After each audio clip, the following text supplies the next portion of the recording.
রাজ্য জুড়ে এসআইআর আবহ। শুধু রাজ্য নয়, গোটা দেশ জুড়ে চলছে এই এসআইআর। সামনেই মিটিংয়ে বসবেন অভিষেক বন্দ্যোপাধ্যায়। যখন তামিলনাড়ু হোক বা গুজরাট হোক, এত লোকের নাম বাদ যাচ্ছে, কোথায় অভিষেক?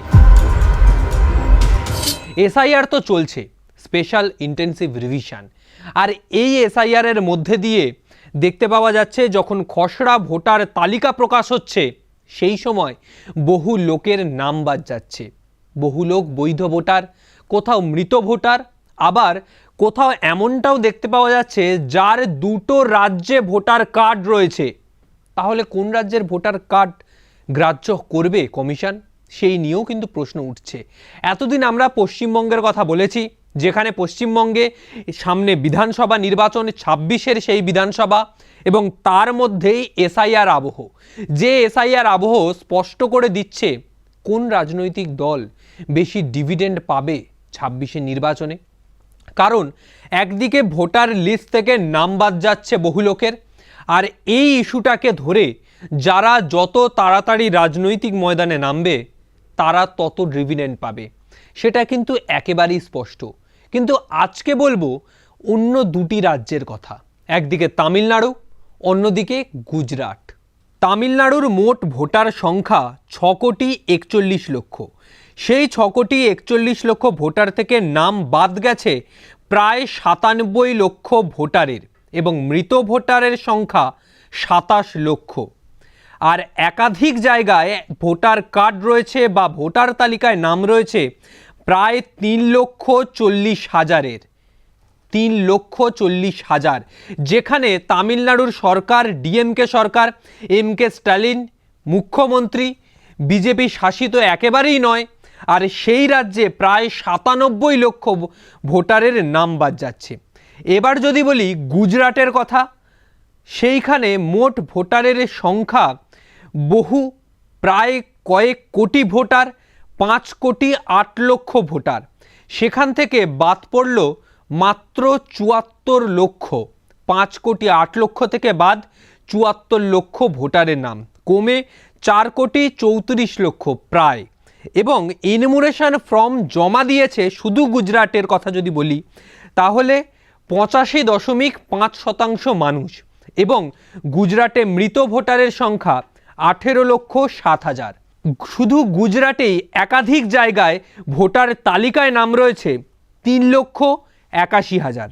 যেখানে পশ্চিমবঙ্গে প্রায় 58 লক্ষ লোকের নাম বাদ পড়ছে বা মৃত ভোটার, নন ট্রেসেবলের মধ্যে আসছে এই খসড়া ভোটার তালিকা প্রকাশের পর, সেখানে কয়েক লক্ষ ভোটারের নাম বাদ যাচ্ছে তামিলনাড়ু হোক বা বিজেপি শাসিত গুজরাটে। যে গুজরাট থেকে একাধিকবার মুখ্যমন্ত্রী হয়েছেন প্রধানমন্ত্রী নরেন্দ্র মোদী, সেই গুজরাটেই, সেখানেও একাধিক মৃত ভোটার। কিন্তু এই আবহের মধ্যেই বাংলায় এসআইআর যখন হচ্ছে, এত লোকের, এত লক্ষাধিক লোকের নাম বাদ যাচ্ছে, সেই আবহের মধ্যে সরকারে থাকা দল তৃণমূল কংগ্রেস তারা কি করছে? তারা বিএলএ অর্থাৎ বুথ লেভেল এজেন্টদের নিয়ে মিটিং করছে। সামনেই মিটিংয়ে বসবেন অভিষেক বন্দ্যোপাধ্যায়। যখন তামিলনাড়ু হোক বা গুজরাট হোক, এত লোকের নাম বাদ যাচ্ছে, কোথায় অভিষেক? সেই প্রশ্ন কিন্তু উঠছে। কিন্তু যখন বিএলওদের নিয়ে মিটিং হোক বা বিএলএদের নিয়ে মিটিং, বা দলের এমএলএ, এমপি, মন্ত্রী সকলকে নিয়ে মিটিং হোক, তখন তিনি থাকছেন।